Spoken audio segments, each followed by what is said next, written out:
Welcome to episode 112 of Kowalski Analysis, titled The Smart Girl's Guide to Polygyny. And this episode features the lovely Dr. Rochagne Kilian. Welcome, Rochagne. How are you?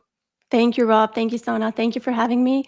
I don't know about smart, in all honesty, in this topic. We're figuring it out as we're going along. But what I can say is you could have said the honest girl's guide to polygyny, because I think my promise is to be as honest as I can today. And what I want to say kind of from the start, just so anybody just signing in, I think this poster has gone viral enough that I know there's going to be people from all groups and different types and polarized groups here. I'm not here to be an advocate for polygyny. I'm not here to be an activist for polygyny. I'm not even here to be an activist against monogamy. I think, and I speak for myself as both of you, we're here to shine a light on indoctrination in the first place and shine a light on misconceptions that have brought so much heartache in people's life. And at the end of the day, it's just about speaking the truth. That's all it is about. I love it. I appreciate your willingness to do that. For anyone that doesn't know who Dr. Rochagne Kilian is, her impressive journey began in South Africa, where she earned her MB.CHB from the University of the Orange Free State in 2005. She later specialized in family medicine and emergency medicine in Canada, becoming a leader in her field. She's currently pursuing a PhD and doctorate in quantum integrative medicine. Dr. Kilian is driven by her passion for transforming healthcare and promoting patient-centered approaches. Beyond her medical career, she is a dedicated follower of the Almighty Creator, anchoring her life and work in biblical principles. Her unbiased, inquisitive mind and steadfast commitment to truth have guided her both professional and personal pursuits. Married to Aubrey Kilian, she is an outspoken advocate for polygyny, sharing how it can bring unique benefits to women and marriages alike, while challenging societal norms with grace and wisdom. Her bold ethical stance and advocacy for patient rights have come with challenges, but her resilience and integrity remain steadfast. Thank you for joining us as we explore her insights on faith, marriage, and her fascinating life story. This episode will inspire, educate, and challenge your perspective on what it means to live life with purpose and conviction. So again, welcome to the Kowalski Analysis. Just to add, something that one of my colleagues, actually Ryan Ridgely, said, and I think I can share this, but Tiffany, they've had their challenges getting to this point that they're at. And one of the things that Tiffany said, no high level, high value woman would ever want polygyny. It's always women that are like toothless or whatever. But then she met you, and she no longer could say that. And she's like, wow, there's something that I need to look at here. So that was really kind of my hope in reaching out to you and bringing you on the podcast, because, you're smart, you're beautiful, you're accomplished, and people just can't dismiss you so easily, right? So that your words carry weight. So I just want to welcome you to the show. Thank you again for being on here. Yes, welcome. Thank you, Sona. So everybody, before we dive in, I know this was shared quite a bit, actually. I noticed people were excited about this conversation from what I can tell. So do me a favor, everybody say hello in the comments, even if you just say hi. But let us know where you're watching from, if you would, and hit that like or thumbs up button. And if you'd share this episode, we're going to talk about some really important stuff here. And I don't even say that lightly. This is very important stuff that has the potential to, really affect a positive change in the world if it cuts through, if it gets through. So if you'd be so bold as to share this on your feed, we'd appreciate that. We want to get as many people watching this as possible, and we will go through the questions here at some point. And we'll try to get to as many as we can. So if you have questions for Rochagne, feel free to drop them in the comments. All right. Thank you, Suzanne Brownwin from Canada. Okay, we got another Canadian. There you go. Right. So let's just dive into it. The first question, I guess, that really kind of came to mind was, what initially opened your mind to polygyny as a biblical and practical model for marriage? Phew. Well, I know if somebody has not watched our interviews with yourself, our previous one with both myself, Aubrey, and Jolene, as well as Pete Rambo's interview, we do kind of delve in that a little bit in the deeper sense of how we got to this. But the short answer is both my husband and I started discussing the topic of polygyny and kind of academically discussing it out of the Bible. We're a very academic family. He's a lawyer, I'm a physician, but that's we always joke that's who we are in our day careers. At home, we're academic in all things. We discuss all things, and we debate it, and we take it apart and put it back together. So the topic of polygyny was discussed out of academic point of view first. We thought at that stage that if we can understand the benefits, the values, the disadvantages, the challenges, that we're going to be the ones that spearhead the academic understanding of it for the next generation. So we thought with our children, because we've got 4 children, but we also see society where it is at today and all of the challenges that marriages face, the challenges that families face. We thought if we can get some clinical pearls on how we see polygyny can be helpful in that sense, for the next generation, it should at least be a topic of discussion as well as an option of choosing how do you navigate this life. That's where it Mm, started. mm. Little What year did was we that? know, this was in 2017, 2018. But So still never considering it for yourself, just kind of not purely out of considering your it for academic. ourselves. And No. you were married, right, at that point? Yes, in For how long? 2017, we were married for about 12 years at that stage. So it's Mhm. about a year, just after a year after we returned from South Africa to Canada for the second time. So we discussed and we said, well, we can see all of the benefits. But in 2018, it got to a point where Aubrey reached out to a gentleman that runs a biblical family group. And he started asking questions more on a personal level. And that's when I started wondering, is this something that he is considering as well? Then, as all polygynous families know, that it starts with a massive throwing out of your toys, out of your cot as a woman, because how can you consider this? And it comes with a list of 20, 30 things of, am I not enough? Do you want to replace me? All of the things that we can either get to, or those are the type of stuff we actually discuss in our women's coaching program as well. But it had to go through that point where I had to realize, well, it's easy understanding and discussing academic things, but put it in your own life, and it's a little bit of a different challenge because you need to look at yourself. Because what we need to realize when the topic of polygyny comes up for women, for men, it really is a discussion of, am I ready to take on the responsibility of a second wife? I can most of the time barely manage my one wife. Doesn't matter if she's a good wife or not. I'm barely holding water with just managing one. Do I actually want to take on a second wife? But for women, most of the time, it's not even about that other woman. It's not even about your husband. It's all about how you feel about yourself. Is it, do you actually not even value yourself in your individuality and what you bring to the relationship enough to not even see that it's impossible for you to be replaced by somebody else in the first place? But the second one is, and this is probably the one that's the most tough truth for women to handle, is we do not like losing control. We want to be in control of everything. And this includes being in control of our husbands.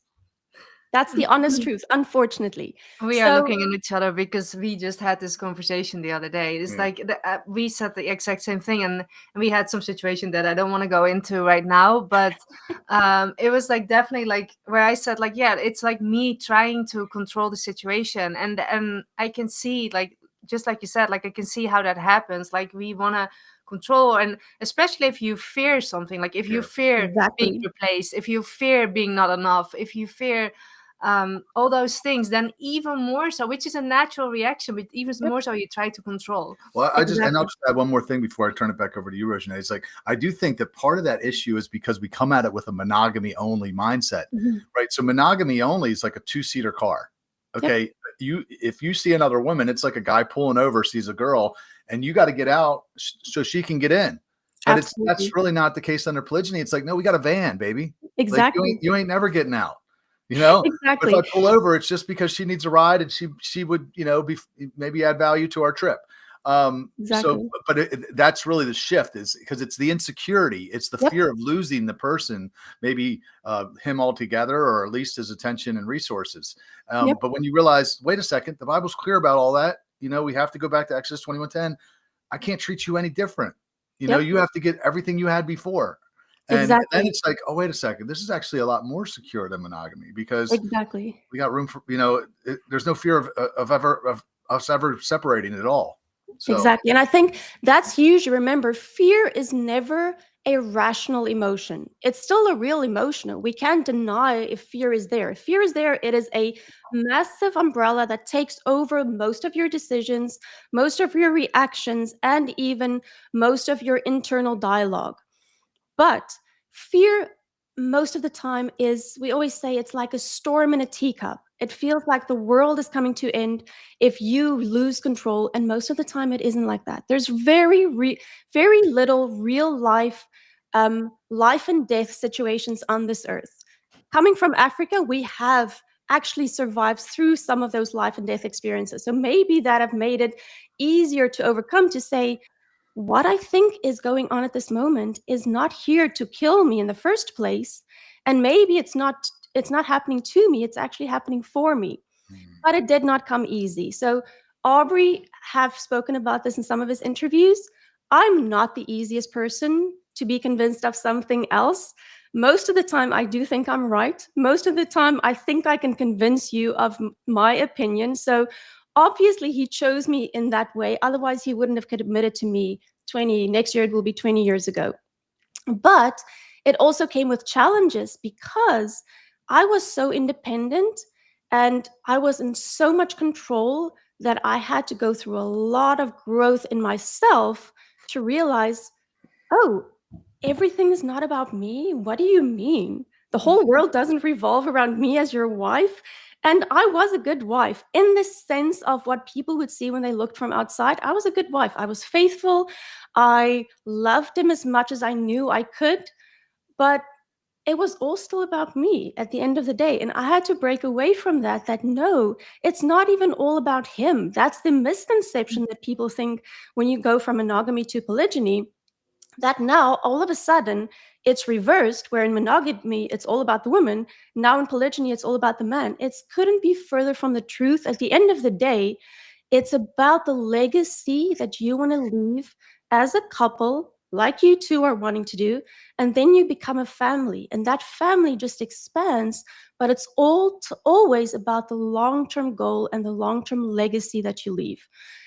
All of that said, I had to go through so many truths about myself, but the only thing, and I spoke about this in the coaching program the only thing that turned me around is, in all honesty, when my Heavenly Father told me, I can help you through all of these emotional things, but at the end of the day, you need to realize, who are you to treat my son the way that you have treated him in the last year while you're going through this challenge? That's what turned me around. Wow. And it makes it very interesting. There's a verse in Proverbs. Proverbs 31 is a chapter that a lot of people quote. But there's one specific verse right at the end that I read. I think I've got it here somewhere, where it says, charm is deceitful and beauty is passing, or fleeting. But a woman that has the fear of the Lord, she should be praised. And at the end of the day, that's the only thing to turn me around. And then it opened up, obviously, a whole different world that we can discuss on this interview as well. That's amazing. Yeah, that's wild that God that stuck up for Aubrey like that. How dare you treat my son that way? It was harsh words, but obviously I needed harsh words from a just God, and I didn't need. I wonder, like, can you go into like a little bit more detail? Like, what were you doing though? Like how were you, and what did you change after that? Sana, I think the biggest thing is people have a misconception of submission in general, submission as a wife. And Aubrey married myself 20 years ago, not because I'm a yes sir, no sir type of person. He loved that in me. But it all comes down in the respect that you show that person. He wants me to disagree with him when I don't see the same viewpoint as he does. But I had a lot of love for him. I did not respect him as a person. And that's the point that I needed to understand. And also, and this is more for the people that follow the biblical way of doing life, when you commit as a wife to a husband, or as a woman to your man, you need to realize submission it's ultimate. It's not submissive when you like to be submissive and other days when you feel less like it. It is full submission in the sense of, I'm handing over my life in your hands. And it takes so much faith and trust in that person and ultimately in our Heavenly Father. Because at the end of the day, all you can pray for is your husband or your man to look up and keep his eyes on his Father to guide him to make the fair decisions, the righteous decisions, act in justice, and you will be on the reception end of that righteousness that he's living in this life. But it takes faith. It takes so much faith and trust to hand that over to a person, and I've only done that in the last year. So we've been in a polygynous marriage for 5 years now, and I've finally reached the point that I can say I 100% trust Aubrey with where he's taking our family. So even the topic of polygyny didn't necessarily get me to a point of having full respect and trust in him as the biblical headship of our family. It came with self-awareness of where I was still trying to keep control of things out of a matter of fear and just pride and stubbornness. Some people have more pride and stubbornness than others. But it had to come to a point where I had to break all of those down to say, I fully trust you. And the irony of that is it's so freeing as a person when you're not holding into something that you're never supposed to hold on to. It allows your hands to be free to take on things that you're actually good with. So good. It really is a perfect picture of our relationship with God, right? Because we're supposed to be in full surrender to him, letting him lead us. And that can be a process too, because you're learning to trust.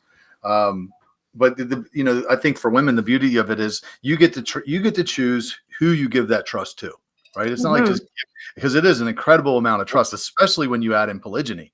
Because now the guy, you got to make sure that he's really doing this for the right reasons and he's not going to wreck everything. But once you make that decision, then you're right. It's full submission. It's not submission up until a point of when we, if I don't agree with you, I can still, or, if I don't feel like you're following God. No, it's full submission. You get to choose, but once you choose, it's up to him. If God tells him to take another wife, you don't really have a say in that. I'm sorry. I mean, as mean as that sounds, now you don't have to marry that man. But if you did marry that man, that's between him and God. The mission comes from God to the man, and then the man pursues the mission. And if he can go further faster with 2 helpmates instead of 1, then he should do that. If God gives him, peace about that. But that's the way I feel. Her and I had an interesting conversation about this too, because we talked about the trust and how freeing it is when you finally do turn it over. I mean, it's an incredibly vulnerable position for a woman to be in, but once you do give it over, the like how that's just such a natural fit and feeling for a woman. Can you talk a little bit about that? Yeah, sure. So I had a lot of issues with this in the beginning, especially and I still struggle with it sometimes. It's definitely like a back and forth thing, but like you said, it even took you 20 years. So the process is never done, believe me. And it's not polygyny, it's because of just human dynamics.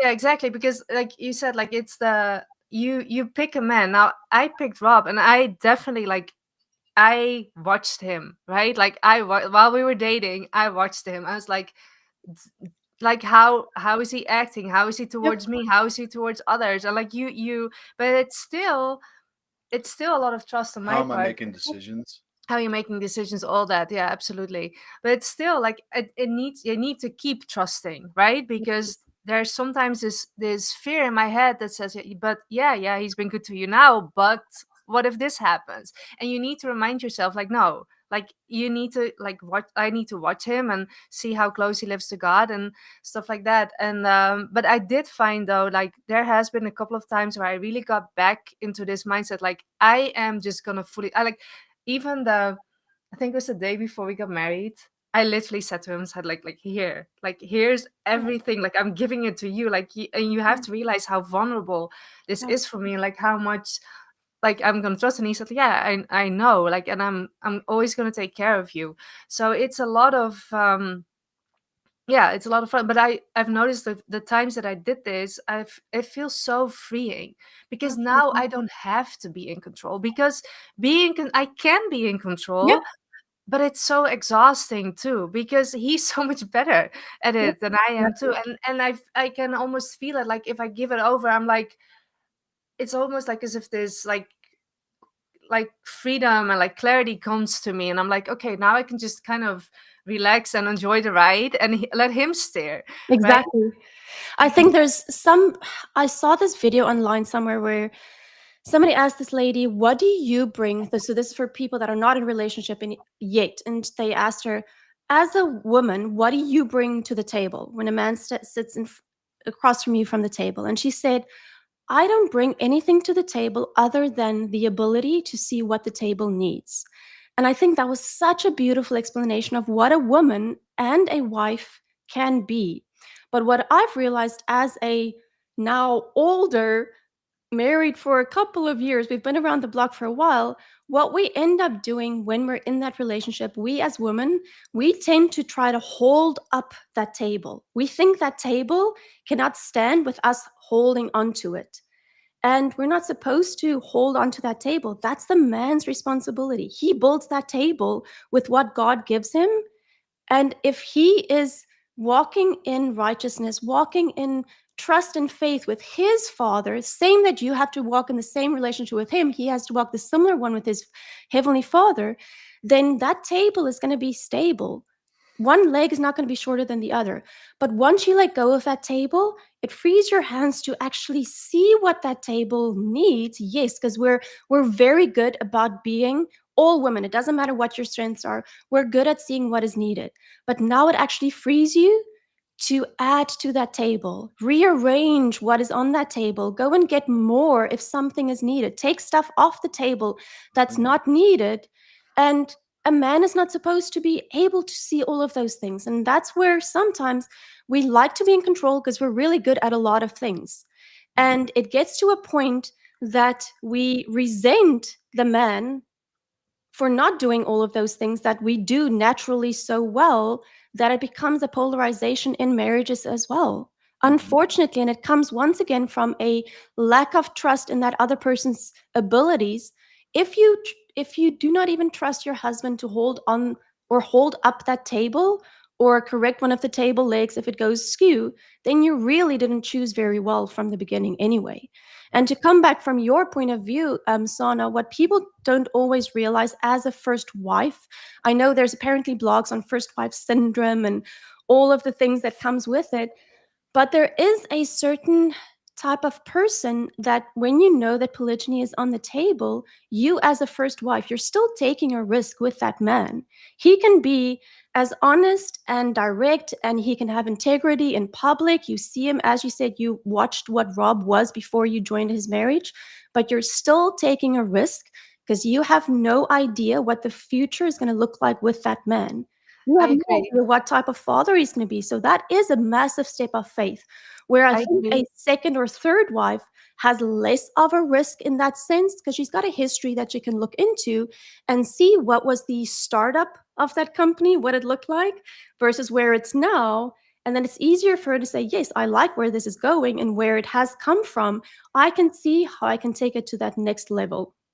Yeah, That's a great point. yeah, I agree. And I think that's a great point. People kind of, they, you hardly ever look at it like the second wife actually has more security because he can already see that he has been treating his first wife Yep. well. But I thought about this a lot before, because a lot of my like friends or family or like people close to me, they kind of like, they said like, oh, this is very high risk, right, what you're doing, like you're marrying this man, and he has all these ideas, and that might like, you don't know how he's gonna treat you, like he might have all this charm, because you hear stories all the time of women that get married and then within a month the guy changes, and I mean there's all these horror stories. Yep. But the thing that kept to my mind was like, okay, yes, that is true, but it's also like you never know though, like you can marry a guy on the monogamy and he can Yep. cheat, and that happens all the time, or he can do this, or he can do that, or he can die, or he can, I mean there's so many stuff that you like, if you have to live under that premise, it's going to be very hard for you, because then Absolutely. you just don't know. I don't have a crystal ball. Yeah, one of the things that Sana said too is like it would be one thing if monogamy was this bed of roses, like 95% marriage success rate, most of the people are happy. No, monogamy only is an unmitigated disaster. So for someone to try something that's a little bit not normal or off the beaten path, is that a bad thing? I mean, when you look at the shit show that monogamy is, you can't deny that it's a mess. So, and I want to agree with that, Rob, but I want to define the concept of it should, and I know you're not saying that. I just want to make sure that the people listening to it, it's not monogamy or polygyny. no. But I think what we have learned in the process is if people understand true biblical headship and what a covenant between a man and a woman actually means, not the sense of what marriage has become in the worldly sense, in biblical as well as non-biblical secular views, the concepts and the principles that can be learned because of the topic of polygyny, that can actually be, I think, in a lot of sense, that can be like a boot camp that makes monogamy only. People that still choose monogamy only, it can save them from a lot of these challenges and heartaches.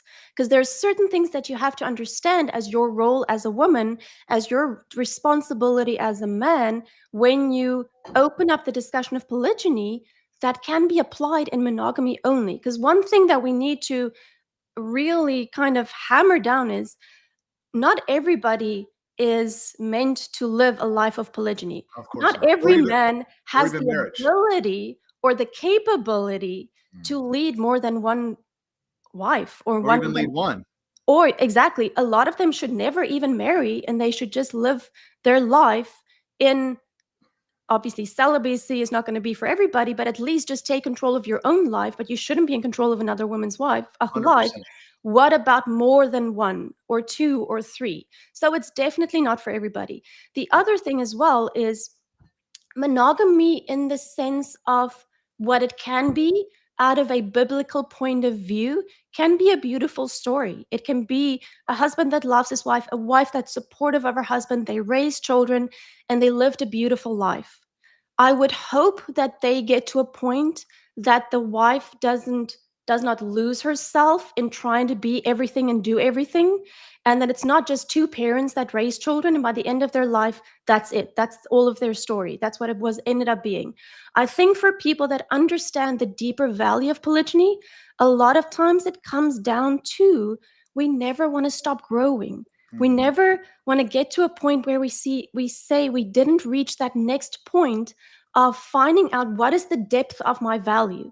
Because all women think they know their value until you get married, and down the line, when you become a mother, and 20 years down the line as a wife of being married for more than 20 years, you really don't know your value until you dig down and really see what is the depth of you. And one of the things that has come into our life that has really forced us to look and see how far can I grow in my personal integrity and virtue is the topic of polygyny. And we want to leave a legacy that surpasses the fact that I'm going to be alive maybe for another 40 years. Yeah. What we're building into the lives of our children is something that can affect their family, but also the community at large. So it answers a lot of bigger questions if we understand the principles, not just the fact that we're trying to make polygynists of everybody. Yeah. And I have no problem with monogamy. It's monogamy only. It's prescription monogamy. It's, laws put around anything but monogamy, and this negative stigma that if you do anything, if you marry two, that you're, full of lust or whatever other things they accuse people of. That's what I have a problem with. Absolutely. Most people probably would do monogamy. I definitely think there's many men that should not even have one wife, which actually supports polygyny, because there are men that are capable of protecting and providing for more than one, and then they should get more than one. Let the market dictate. It should be a free market. Let's not make this socialism. Everybody only gets one. Because then you got people that shouldn't even have one getting one, because there's a shortage of the good men. The good men can only cover one. Exactly.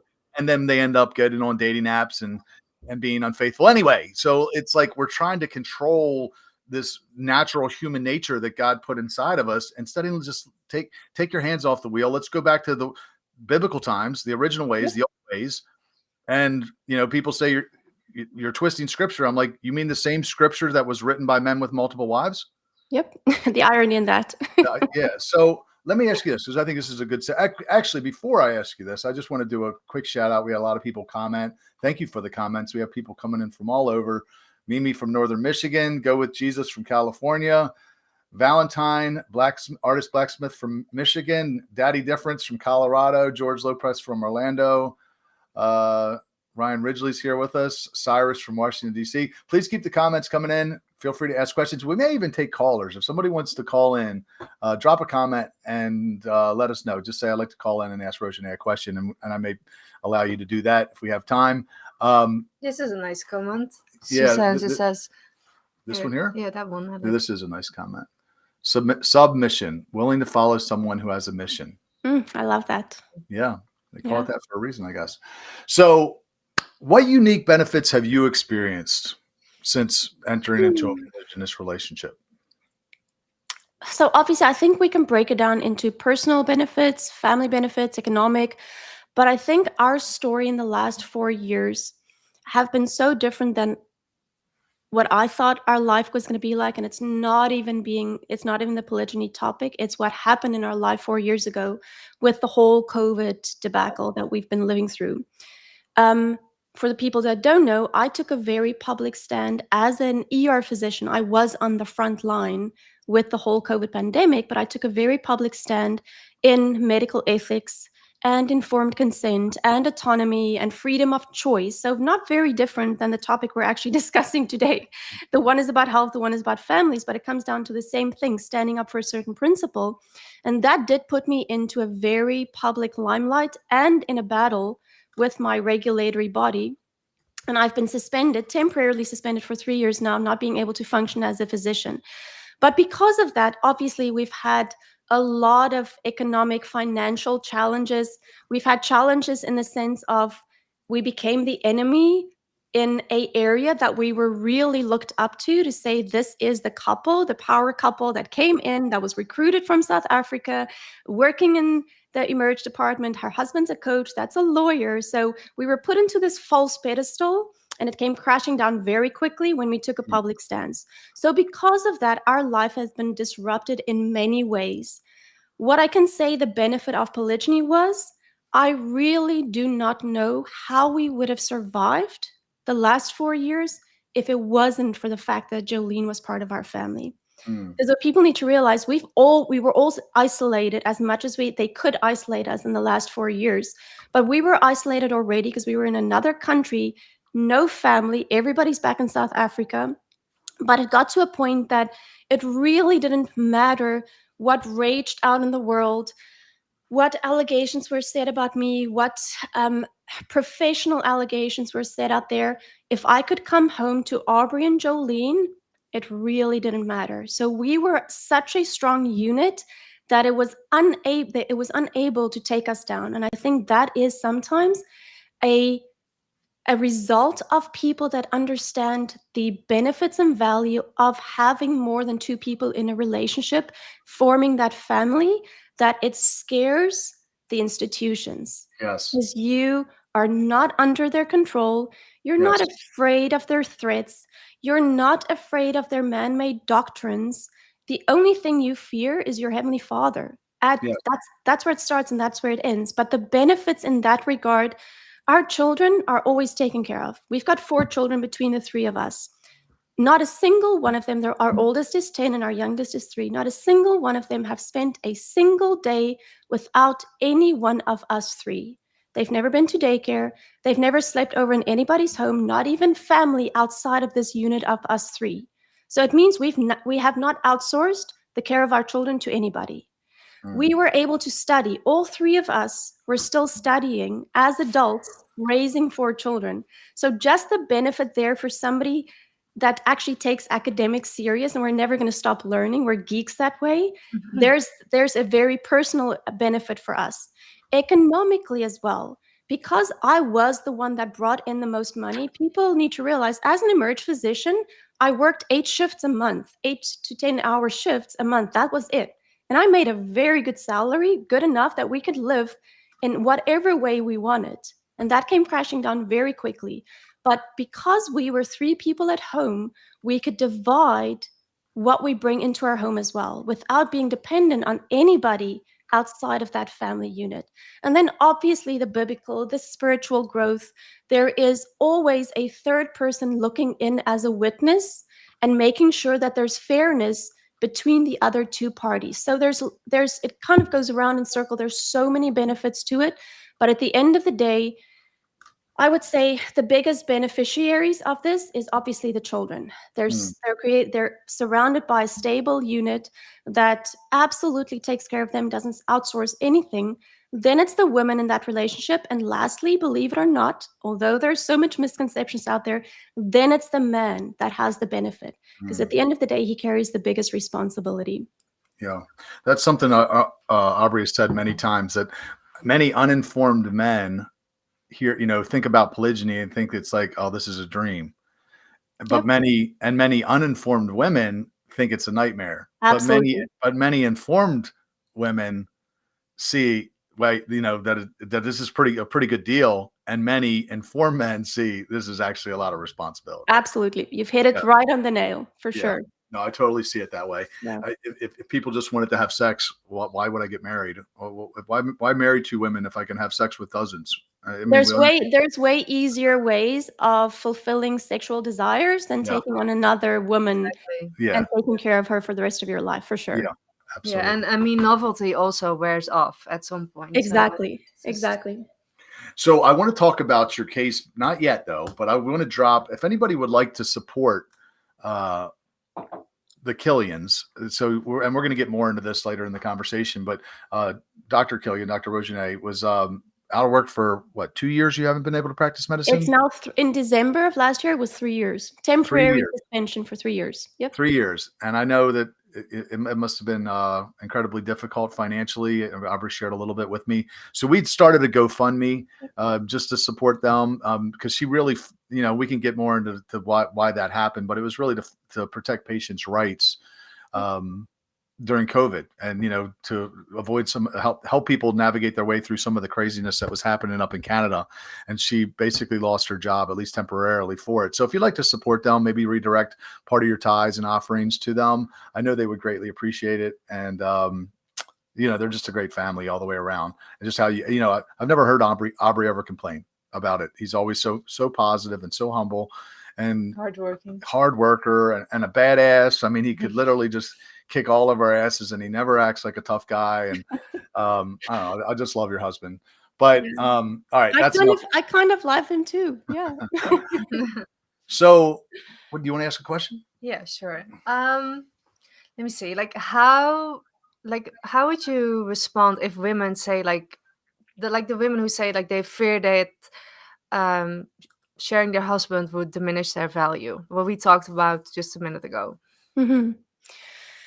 Oh, okay. Well, first off, I think just the question of how do you share your husband makes it, and I know it's not what you meant, but this is a question that gets asked many, many times, is the concept of you owning your husband in the first place and you owning him as a commodity to decide on where he is shared.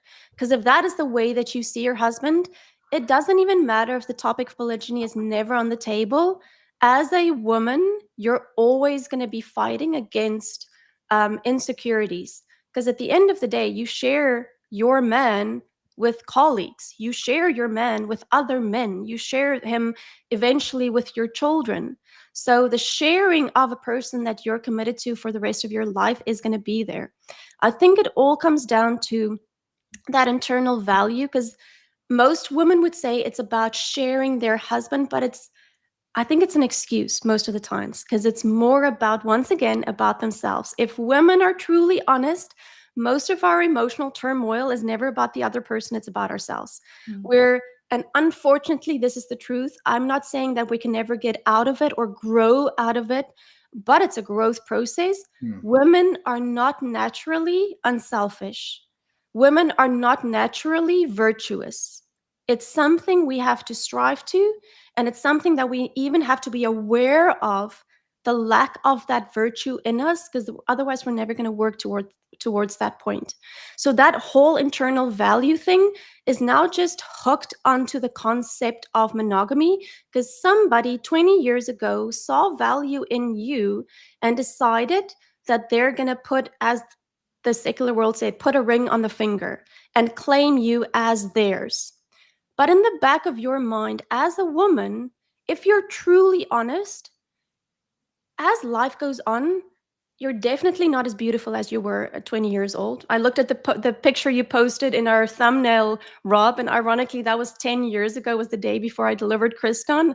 And I'm like, I definitely don't look the same anymore, but I've gained so much other things. But you're never going to be the same as the woman you married 20 years ago with the same face, the same body.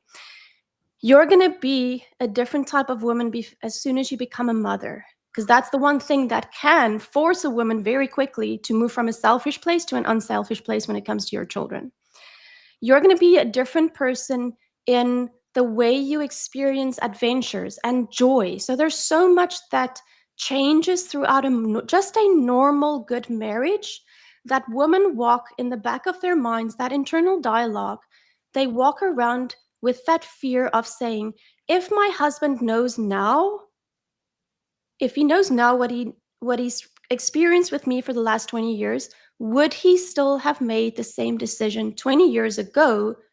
Or does he still feel he's a righteous man, he made that decision, he's just stuck with me? And that is something that a woman needs to ask themselves. If you feel like your man is just stuck with you, great, you married a great guy, you can trust him that he's going to stick with you till the day you die. But is there something that you can work on to make sure that the investment that he made 20 years ago is still a good investment today, and it's got the prospects of being a good investment 20 years from now? But the second part of that equation is the fact that a woman very rarely reaches the point that she really is vulnerable with her husband. And it comes back to that whole trust and submission point. Because what happens as a woman that's been married for 20 years, your husband comes to you and say, I know I'm convicted that I need to take on a second wife because I'm capable of leading more than just you and our kids. What happens then? Then you have to deal with the truth of saying that once off, you're not being replaced. He's not divorcing you to marry another woman. It's a whole different concept. Is the fact that he thinks he's able to lead more than one diminishing your value? Or have you been such a valuable asset in his life that he actually has the ability and the energy to say, you know what, I can do this again? Because people need to realize when a man takes a second woman into his marriage, remember that process starts again with that new wife. He might be a little bit older, he might be a little bit more wiser, he might be a little bit more patient than he was with his wife of his youth, but it's still going to be a process of taking that woman from the value that's there, because no righteous man wants to take a woman that has no value. It shouldn't be there. But that value is still untapped. It's like a piece of granite that needs to be chipped away until you reach that point where you can see the uniqueness. But he has to take that on, and he has to start from the beginning and carve out that piece of rock. But if he's done that now, he's taken on that second wife, and he has the ability to take care of them, but he doesn't want to get rid of you because he actually loves who you are. He has been with you for the last 20 years. You've got history together.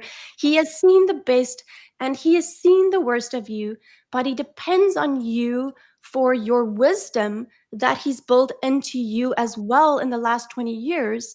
Then that fear of actually having a husband, being able to make that decision of having another woman in his life, but he's not getting rid of you, it takes away that fear, because the logic says he had the chance to exchange me for another wife. He didn't. He just added to what we've been building for the last 20 years. I like that. I really like that viewpoint. Thank you for sharing that.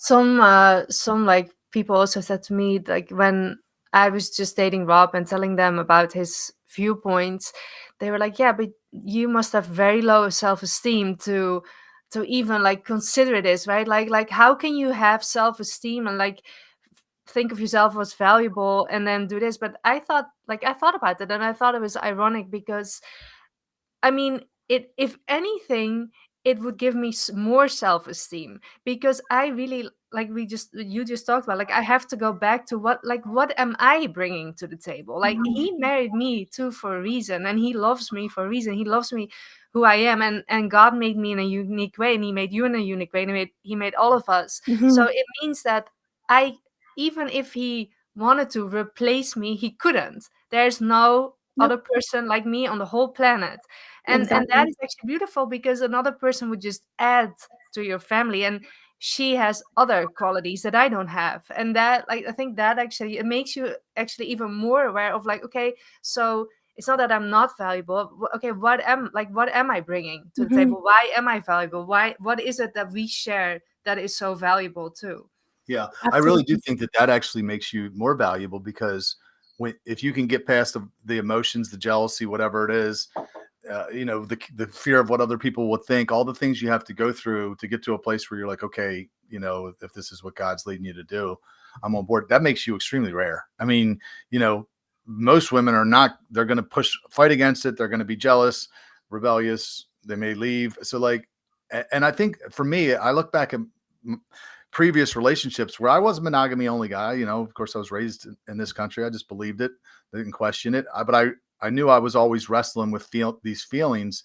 And maybe on some level, I think I maybe resented the girls because it was like they caged me. It wasn't they didn't do it on purpose. They just were bought into the monogamy only lie too. And, and yeah, maybe somewhere deep down, I feel like I resented because they took away this right of mine that I had, this freedom that I had that I couldn't express ethically because no one had ever told me a way to do it.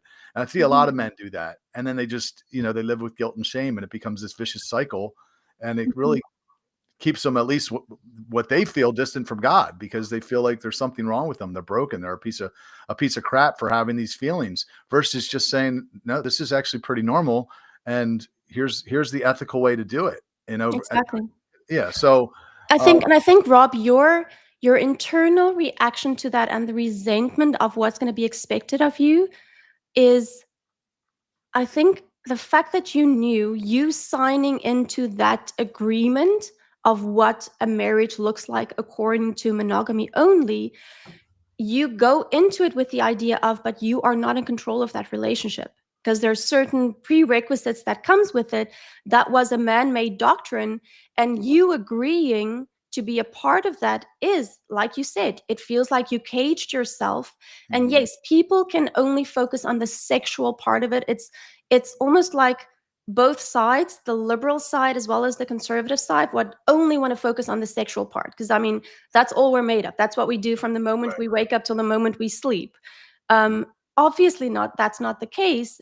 It's an important part of your covenant, absolutely, but there's so much more to it.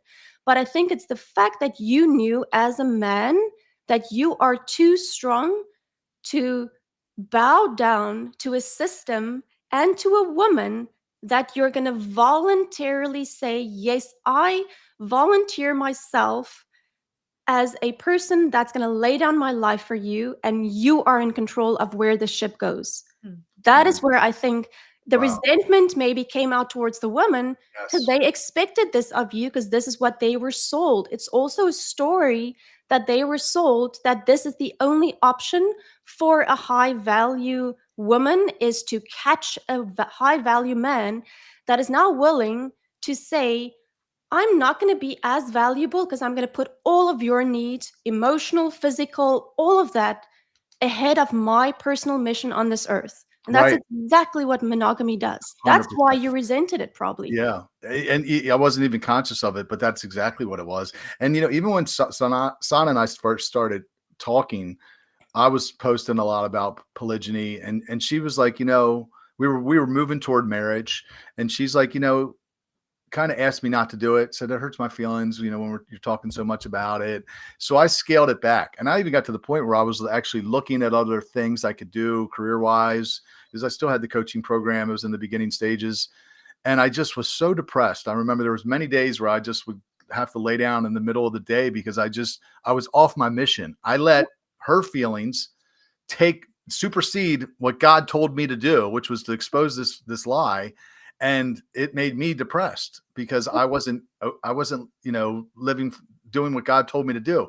It really kind of almost goes back to the garden, right? Because Adam got a mission and got some instructions from God, but then his wife kind of stepped in and he took her feelings into account and kind of, so I see a lot of that there. Something interesting. I don't remember who said it, but he said basically there's only one reason why a woman wouldn't do that, like a first wife wouldn't do this, and it's really jealousy. It boils down to jealousy, and jealousy doesn't come from God, I don't believe.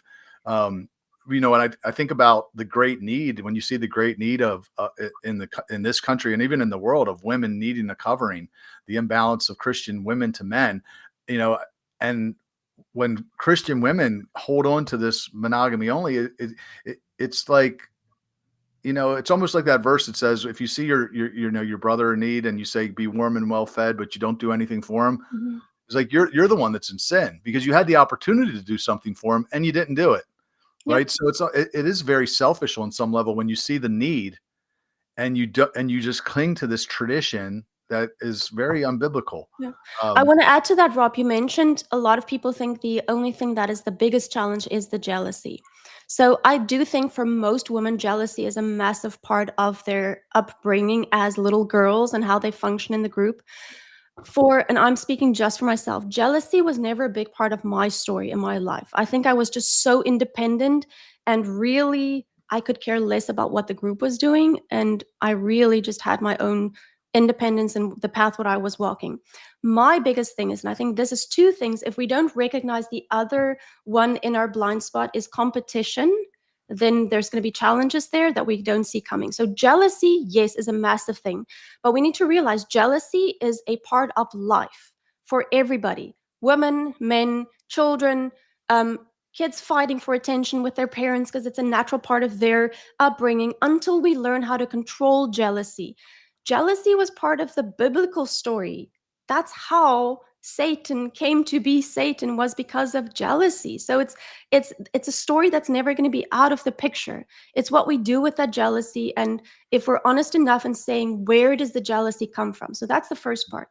With our story, I would say jealousy wasn't a big issue. It was the competition. And the reason I say competition is, in Aubrey and my story, he was the first man I ever committed to. He was actually the first man I've ever kissed in my life. So I've never had anybody else. So I understood my value enough to say, yes, I'm going to commit this person, and I'm handing over my hand into his. But in my mind, I waited until I saw a man that kind of matched me with all of these aspects of my personality that I knew was my strengths. So in the back of my mind, I was still in competition with him because we're equal. Even though he's a man, I'm a woman, we're equal. We're raised that way. There's no difference really between boys and girls, and that's the trouble we're living today. There's massive differences. And I needed to get the point, and that's the part that I struggled with the most when the polygyny concept came up, is because I had to go back to my Bible and reread everything to say, if I read this with the idea that I can't even compete with Aubrey because I'm not his equal, what does that mean for me? You mean I'm not the same as him in your eyes? And it was a hard pill to swallow because I'm a very competitive person by nature. I mean, I went into emergency medicine. I can compete with the best of them out there. And just on that point, I'm submissive to my man. I'm not submissive to any man out there. So that's an important topic that we can discuss at a later stage. But to get back to the competition, I had to realize there's no way for me to compete with Aubrey because I'm a woman. I was born a woman. He was born a man. I can bring my strengths that he will never be able to do because he's not a woman, but he can do things that I am never able to do. And the topic that highlighted that at that stage, we were together 20 years because we were courting for 4 years before we got married. That's the only topic that finally broke that misconception of us being equal in front of my Heavenly Father's throne. It's the only thing. And I've lived my whole life as a Bible believer. I didn't come to repentance later in life. I lived my life with a Bible in my hand since birth. But I had such a misconception in that.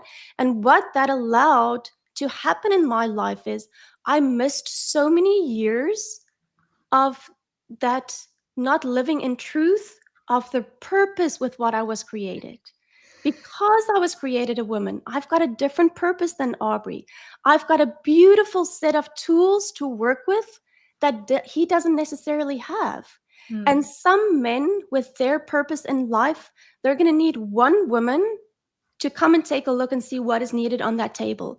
But some men have such a high personal mission and testimony that they need to live out in this life. Sometimes they need more than one. Maybe they need more than two as helpmeets to let him reach that certain point.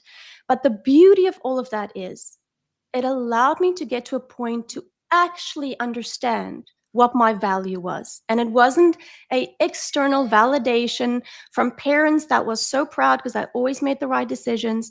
It wasn't an external validation from people at university that looked up because I made the right choices. I didn't drink, I didn't smoke. All of these things that can be seen as validation of being a successful person that understands their value, but it's all external validation. It's not an internal validation of knowing that you are acting in virtue because you actually understand your role of why you were brought into this earth as well. I thought we had Jolene in the waiting room for a second. She just left. I was about to. She's busy with the kids probably, so I can be here uninterrupted. Right. Okay. Somebody had an interesting comment I just put on the screen, kind of echoing what you said. Some men can be a husband to 3 women. Some men can be a husband of 7 women. A few rare men can be a husband to 100 women. It depends on the love a man possessed for his women, as a man thinks. I don't know if that's a quote from As a Man Thinks. That's a great old book. I'll be surprised if he actually said that. But it's something that one of the guys in the program, Maverick, who's got 2 women, he said, when I think one of his wives asked, was wrestling with the "I'm not enough," or, "Don't you love me enough," or whatever. And he said, well, why, when we're family planning, do you talk about having more than one child? Does it mean you don't love that one child enough? No, because he said, you have to understand that God gave me broad shoulders and I have more love to give. And I was like, man, that's a great way to put it. Absolutely. So, Sana, you want to ask a question? Yes, I do. Okay, let me see. We have a few questions here, but I'm seeing like what I want to do for you, even though Rob told me not to read those, but I'm I'm not going to be submissive this way time. Let me see. Oh, I do like this one. What advice do you have for women who what advice do you have for women who consider polygyny or plural marriage but are hesitant because of the societal judgment? I think that answer can go for another 3 hours, so I'll try to kind of slim it down. The societal judgment, I think, let's start with we'll work it backwards. The societal judgment is actually a massive part because even while we're sitting discussing here, we need to realize there's a small handful of people that are so grateful that somebody is brave enough to actually talk about this and come out of the woods. Because I mean, one of the things I think Andrew Wilson's wife maybe I've said, or it was one of the other co-hosts to say, but where have you ever seen this work? Where have you seen successful polygynous marriages? And the answer is you wouldn't, because the people are actually living their lives. They're making a success of their families. They're leaving legacies.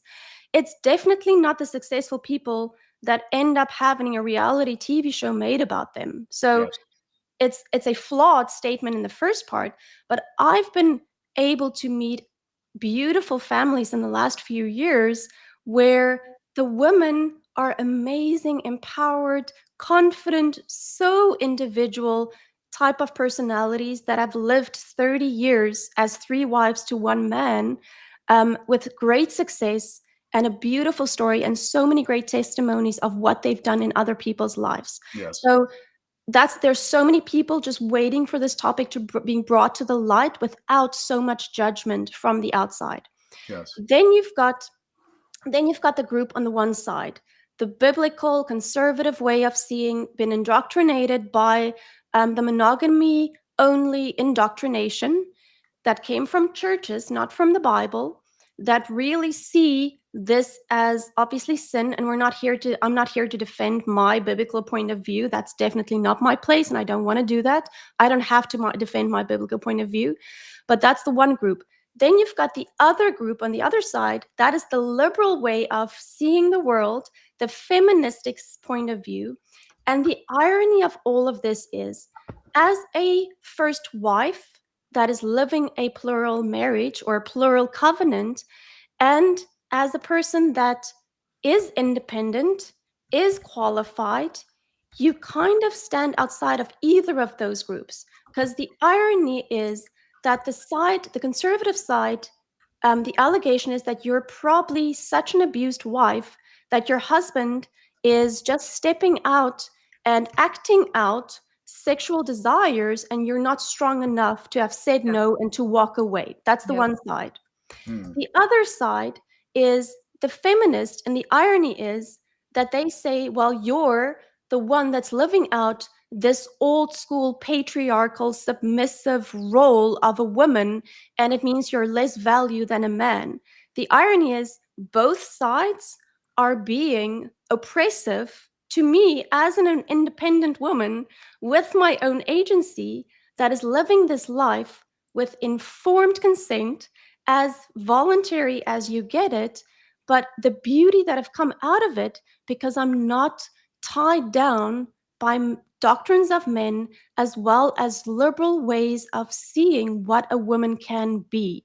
That's the part with the societal things.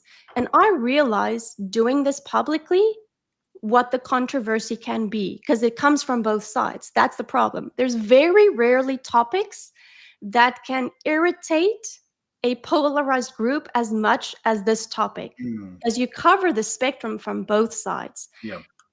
From our point of view, Aubrey and my relationship before Jolene joined our marriage, we were the perfect couple that got married after a couple of years at university. They met the first year, they did it right, they courted, they got married, they got children, they did it all right out of a biblical point of view. So just imagine us taking a step in this life that we're living. All of those people, or most of those people, do not understand where this road has taken us. And it's to them, we've stepped away from our biblical principles. On the other side, you've got the polyamorous, the open marriage, the feminist people, that it's all about individualization. It's all about self-gratification. It's not about legacy building. It's not about stable family units as much as they want to say it is. It's all about me, me, me, me, me. Living this lifestyle, as well as doing it with a full consciousness of what it entails, actually irritates them just as much, because you're saying the life that you're trying to sell to women as being independent and able to do anything you want without needing anybody. I saw that. I'm smart enough to realize what you're selling. And I said, no, it's not good enough. I don't want to be that. Because a lot of times feminist point of views, they sell independence and self-sufficiency as the peak of what you can reach as a woman, because you really don't need anybody. I say that is possible. It's something you can reach, and it's a valid point. I don't think it leads to legacy building. I don't think it leads to happiness. I think it leads to loneliness. I think it leads to burnout. I really don't think it leads to a woman that have unlocked the full potential of what she can be, because interdependence to me is a greater strength, knowing that, yes, you can probably do everything that these three people in our marriage are doing together, but it definitely doesn't come with the joy. It doesn't come with the growth. It doesn't come with the support, and it doesn't come with the love that we have for each other to say, I want the best for you for the rest of our life. Yeah, I love that. I now for you it's probably easier to talk this way, right? Because you've been in this for 5 years now, everything worked out fine. I mean, I've seen you and Jolene. For those who don't know, we have the coaching program, and Rochagne is also a coach on the program. So we have a lot of interaction each week. And I mean, you get along really well. There's this whole structure now within your family. I mean, it only seems great. So for you, it's easy to talk because you're 5 years down the road, and you can say like, oh well, for us it worked fine, right? But would you do you feel there's like a role you played yourself there too, like because i I'm gonna say like women are way better at relationships and like nurturing relationships and being intuitive and more emotional intelligent than men are. Do you Mhm. feel there's like things that you did to help Aubrey get there, for example, or to build the family structure that you have now? I need to think about that one. I would say the honest truth would be I don't know if I did. Because if I think back now, I really kind of just reached the point this last year to say that I'm in full support of who Aubrey is in my life. That I think a lot of it, maybe I made it easier in some sense because I wasn't fighting with the sense of jealousy and losing something. Um, but the bigger picture, I've gotten to the point in the last year that I think now I'm excited for the 5 years that awaits us of this point that I've reached as a woman and who I am, that I'm excited to say, I've kind of dealt with a lot of these little thorns that was stuck still in me. I want to see where I reach that point. What I can say is, and this is one of the benefits of a polygynous marriage, is that Jolene is such a beautiful person. But I mean, Aubrey said she's naive. The world would have chewed her up because she's got such a good heart. And she didn't necessarily always see the value of her as a woman if it wasn't for both Aubrey and myself recognizing that in her and say, you know what? We rather want to draw you into our little safe camp and take care of you and have a safe haven for you to realize that potential that we see in you already. As a wife that's 13 years older than her, maybe it was easier for me to see some of those struggles as a young woman, but we're going to provide the space and you're going to have the luxury of having people support you to reach that point where you actually understand your value. So it's very easy for people to look inwards now and say, yes, we get along very well. Our personalities gel, but I think it's a blessing from above. Absolutely, I understand that because it could have been different. Our heavenly Father could have added somebody that challenged us both every single day to get to that next level. But I do think there's we're not people that are puppets in a vindictive God's hands either. He wants us to enjoy this life, but he wants us to be conscious of the decisions we take. So obviously, when we're looking at people that can be added to our family unit, we look at it consciously to say the certain strengths in that person, we can see how it can add, how they can be value to us, Yes. even though they don't realize it yet. We Yes. can see it, and we would rather draw them in because we know we can be a safe space because we've been blessed to say we've dealt with all of these mundane things. Now we can start building on that. Jolene has her own journey. That's the thing. People need to realize everybody in that relationship. Aubrey's had to grow so much. I've had to grow, but as well as Jolene, because now it's getting to the point. Yes, she's been in this family for 5 years and she's a great mother. She is a great caretaker of the home, but that's not her story either. That's not the end of her story. So now it's both of us prodding her with a lot of love and patience to say, okay, now it's your turn to start working on what your unique skill set is that you bring to this table as well. So it's an interplay of constant working on each other. So if you don't want to grow and you want to stay the way you are at this moment, definitely do not even consider polygyny at all.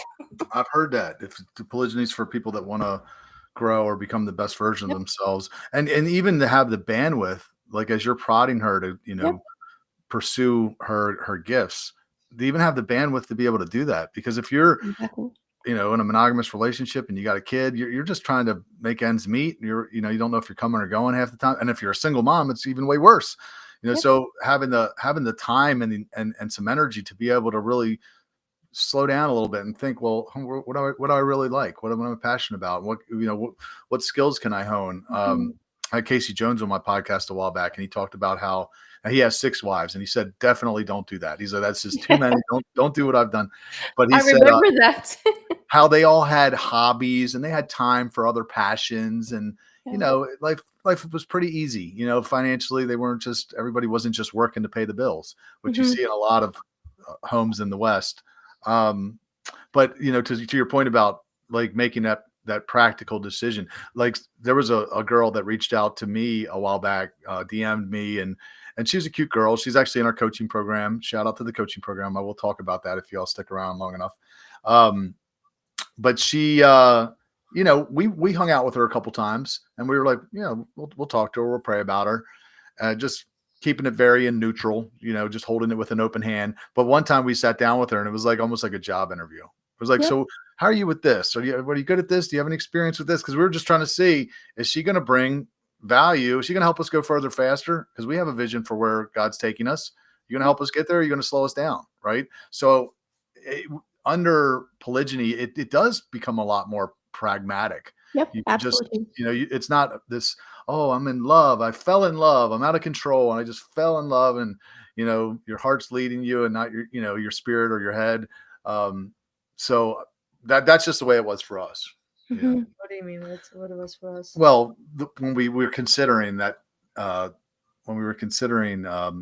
girl, did I mention her name already? No, don't Okay, mention I it. won't say her name. When we were considering her, how we sat down and Kasana said, I kind of felt bad. I felt like we were just like grilling her there for a second. But And I think the reason Sana would think bad is because we're so used to the story that was told to us by the Disney princess fairy tales of we've got such a misconception of what a lifelong commitment and covenant is with a person that yes, in the beginning, maybe it is more pragmatic. It doesn't take away from, yes, there can be chemistry and you can be in your honeymoon phase, but at the end of the day, that can be such a fleeting moment as well. And if that's all people think it should be, it's no wonder that marriages fall apart after a couple of years. Because any relationship takes work. Even with both Jolene and myself, I have to constantly work on saying, but I'm still so independent, even in this union, that I need to make sure that I make myself available for this person to get to know me better, because it takes a person a long time to really get to know me. And it's not just somebody that just lives in your house by happenstance. It's work to work on that relationship. But I see that the same with our children. We're so conscious about building relationship with each one of our children because each one of them is so unique that the way I build relationship with my oldest daughter is different than the way I build relationship with my second daughter already, because there's such a it's such a different perspective of what they need from me, but also what I get from them as well.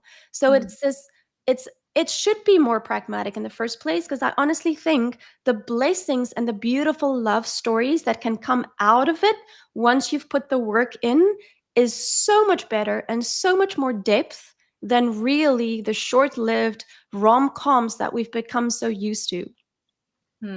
Yeah, good. One thing I was just thinking about too is with the whole jealousy thing that we talked about. So, well, two things actually. One thing is that jealousy is actually, like, we call it jealousy, but it can be a lot of things. Like we talked about this, like I think 1 or 2 weeks ago in our coaching program. Like one of the ladies mentioned that, and I thought that was a very good point. And she said, like, yeah, jealousy is like we call it, like we all put it on one umbrella, but it can be multiple things. It can be fear of missing out. It can be like towards your own, like not feeling enough, and like it's different than that. And another thing that really helped me or helps me with jealousy is that I try to make it not only about myself, because even when I look at you and Jolene, I'm like, well, it's not only about you either. No. Like now she has a husband too that she loves and Yep. that she can be taken care of, and she can take care of him in certain ways. And it's Mhm. so, and then like that, I try to remind myself that like I know there are a lot of women who want husbands, and I am lucky enough to have found a great husband. But I mean, it's not like, and I see other women, like to see some of my friends struggling, and not to say that they should marry him necessarily, but I'm more like, if there were more men like him that Yep. would be like willing to share, then they could all find like a great husband, and they don't have to do with all the scraps or like bad guys. Like they can find a nice husband. So it's more like also not like, yeah, like looking further than just yourself. Absolutely. And I think that's a point when you reach a certain point as the first wife to say, you look at other women and you actually wish for them what you know you've got. But you should never forget what the work was for you to get to this point as well. But you're absolutely right. You get to a point, it's almost like you want to rescue everybody and say, well, I know what I've got, and I would love for you to experience that. And luckily, I think the men are wiser to know who should be added to their families because they see the bigger picture and the bigger vision. A righteous man would know which woman he's supposed to take on as his responsibility, because it's not every family's responsibility to take any woman that asks to be part of this relationship either. But that's once again the faith in the faith that a husband needs to have in his wife, so that they just don't bring every single woman that they feel sorry with to kind of bring them home as little rescue puppies, as also the wives not to lose faith in the husband when they do that, to say, yes, I'll just take them on, because it's not a um, it shouldn't be a sinking ship at the end of the day as well. It should be a ship with a certain coordinates, and if you fit in with that coordinates, and if our Heavenly Father says you are supposed to be in the protection of that camp, then absolutely come along, and the more the merrier in that sense, but it should come with conscious thought as well. But I understand, Ksana, you get to a point where you feel so grateful and you feel so blessed with what you've been given that you want it for others as well. And I think that's a great place to be, for sure. Yeah, well, it definitely goes back and forth in my mind at times, but it does help me to remind Absolutely. myself of that when I'm like, it's not all about me. Like why, Yeah. like I'm meant to share stuff too. Like it's not like, why would it all, like why do I have to keep all that happiness to myself? And then what does help me too is that Rob and I had so many conversations. I was not the easiest girl when it comes. People think like, oh, she was just on board and just, yes, amen, yes, sir. No, definitely not. Like I had so many conversations with him about this, but what does help me too is that I can totally see this turning into a complete, can I say, Sure. shit show? But I can also, like, but if you do it the right way, and this is also one of the reasons that we started the coaching program, because you need to guide men, because Yes. they are gonna act sometimes out of lust, or Absolutely. are gonna make mistakes, or they are gonna bring somebody into their family that might be good on paper, but that is actually not the right person and stuff like that. So I feel, and that's something that him and I also discussed. I was like, I am gonna hold you accountable, like, and it does, like that is also a way for me to give away control. It's like the Bible is very clear on how men should also treat women. Yep. So I'm gonna Absolutely. trust him that he's also gonna take care of me, and I'm basically gonna hold him accountable to that. I mean, in the eyes of God. Yeah. I think Exactly. that's why I mentioned the part about her seeing how I made decisions, because she did see that I didn't do anything impulsively. I prayed about everything. I fasted and prayed. Like, so surely I'm going to do the same. If I bring another woman into our house, I'm going to make sure it's God. I do not want to invite chaos into my home or in my Well, life. I've already Yeah. actually seen it too. Yeah. Like there have been women that are, for example, attractive, or I mean, and that like on paper are good additions, but he still, like, he doesn't see like the value for our family. Yep. So it's like that's definitely one thing, that if you are considering this and you're not married yet, then look at a man, like look how he makes decisions, like look like how he prays and how he goes about that, because if he's very rash, then that might not be always good, right? But if you can see that he really, like, also not take only his feelings Mhm. into account, like he goes like further than that, Absolutely. basically. No, Yeah. I agree with that. And I think you just mentioned something about we need really good examples of how to try to do this properly, because each family is going to have their Yes. unique story and journey and how they do it, and some might have a little bit more heartache before they get to a point of serenity, or they're blessed to have somebody and it works out well and they die happy, all of them, and they leave children that can continue building on their legacy.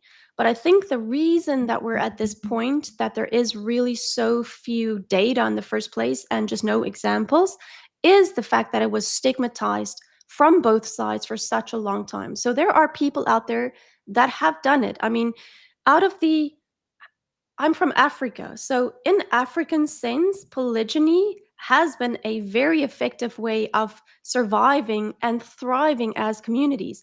Out of the indigenous, the Indian tribes, and things like that, out of a lot of the Asian ways of doing it. And I'm not talking about the Muslim way, there's other cultures that have been living it. And it all comes back to we can take what they have lived in generations of finding the value once again in community versus putting the community's needs in place, but not in a communist way. It's in a microcosm in a family versus the individualization and individualism that is pushed as the ultimate aim in the Western model. So it comes down from you looking as a westernized person, looking down on other cultures to say, but you're probably not as evolved yet to realize that the community being important in the way you raise your children is not as good as a model as we have with our individualism and super self-sufficiency and independence. We'll wait for you to evolve until you reach our point, then you'll probably see that we are doing it right. Unfortunately, this model do not have the statistics to support the fact that it's successful at this stage. I don't think ever families have been in more trouble. Marriages have never been in more trouble than it is at this moment. And women have never been in more trouble than what they are at this stage in our society as well. And unfortunately, it has been self-created by women. Yes.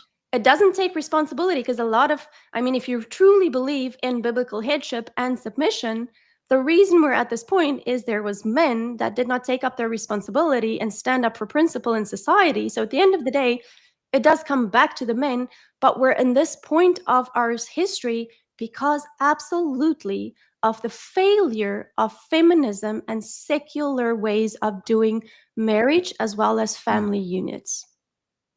Yeah. Good stuff. Yes. I want to go ahead. Yeah, I want to do that one question that we had. Which Like, one? it's all the way on the bottom. No, a little bit more down. Oh no, up. Remember when we said like, oh, that's a good question? It was probably up here. I think it's here. While you're looking for that Well- one, I know I saw a question. It's more a practical one.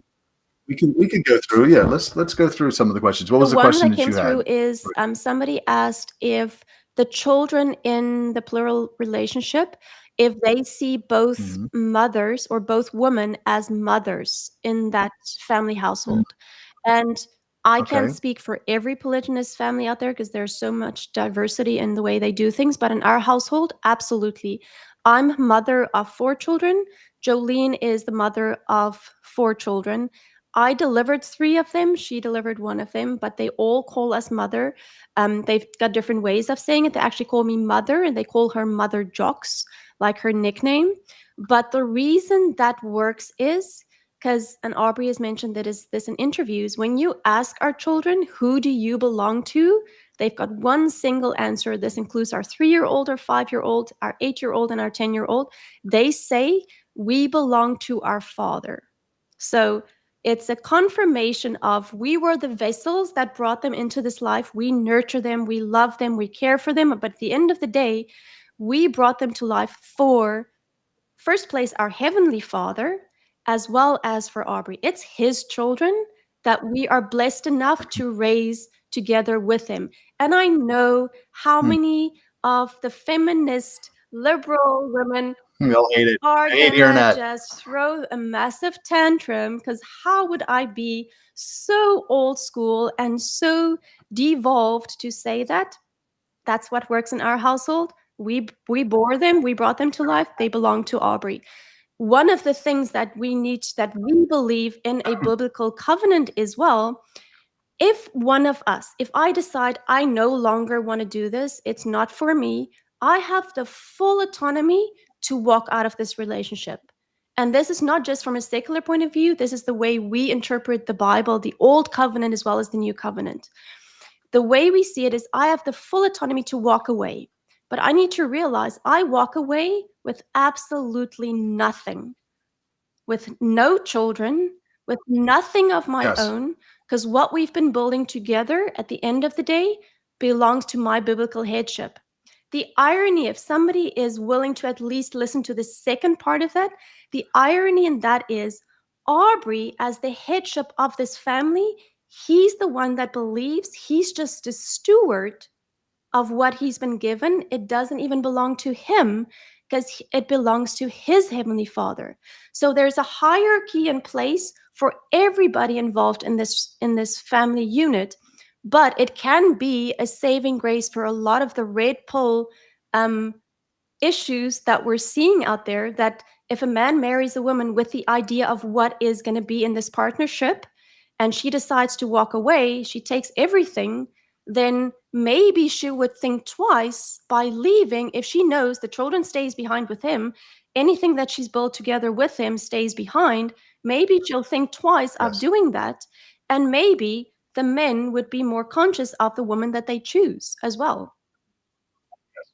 Well, I mean, and I think is it possible God set it up that way to Absolutely. protect us from, self-destruction, because they knew that if women get the power, they're emotional and they make a rash decision off of something that, that's unfounded. And because the courts give them Yep. the power in many ways, they blow up their family. Absolutely. And he emotionally abused me. Like, he abused me. Did he hit you? Well, he emotionally abused me. Like, what do you mean? He told you to do dishes? I mean, sometimes we take it a little too far, and it's because, though, of the way the system is set up. Like, if a woman knew that she wasn't getting anything, you're right, she's going to definitely think twice Exactly. about leaving, and hopefully the family stays Exactly. intact. And The irony, I always yeah, see the so irony in that statement. Yes, we're not talking about the exceptions of abuse, obviously. We're talking about most of the time what actually happens is when the allegation of emotional abuse is there, you can't have both sides. You either have a man that's emotionally dead, which most women say, well, that man is emotionally so immature, or you've got somebody that's emotionally so evolved that they can abuse you emotionally. You can't have both. But if the honest truth comes out, there's nobody more equipped to dish out emotional abuse and emotional manipulation than women. I mean, we see it, and it's honestly the truth. It doesn't matter. It doesn't mean that you can't grow from that. It doesn't mean you can move away from that internal drive to have emotional manipulation, because we need to understand, if you're coming from a place of just survival, that is a skill set as a woman that can get you very far. You don't have to rely on intelligence. You don't have to rely on physical strength. You can manipulate and emotionally manipulate and abuse your way through life and be very successful at it. So I never understood that allegation, because men really is not very good. Most men, we're talking about the general, most men are not really good at emotional manipulation. So let's switch gears a little bit. I want to talk about your case and how people can support you if they'd like to. So can you share some details about your legal case and the challenges Absolutely. that you're facing So right now? our case, what it boils down to, the basics of it is, when I stepped away from my position as an ER physician because I wasn't going to take a vaccine that was mandated, I started acting as a family physician, and I assessed people for comprehensive COVID care. That included vaccine exemptions, mask exemptions, even ivermectin prescriptions. That came under the spotlight of a college after there was a complaint raised by not somebody that was my patient or a colleague. It was third parties, and they brought the allegations that I was handing out exemptions like candy to the public, which wasn't the case. But this was 3 years ago, and we came back to the college to say, I properly assessed my patients, but you have no right to look at my files because my patients didn't want you to look at my files. So it can become very technical. But at the end of the day, what it came down to is I stood up and said, well, I'm willing to protect the privacy and the confidentiality of my patient files because none of them complained about the care that I provided, and none of them gave me the permission to provide their personal health details.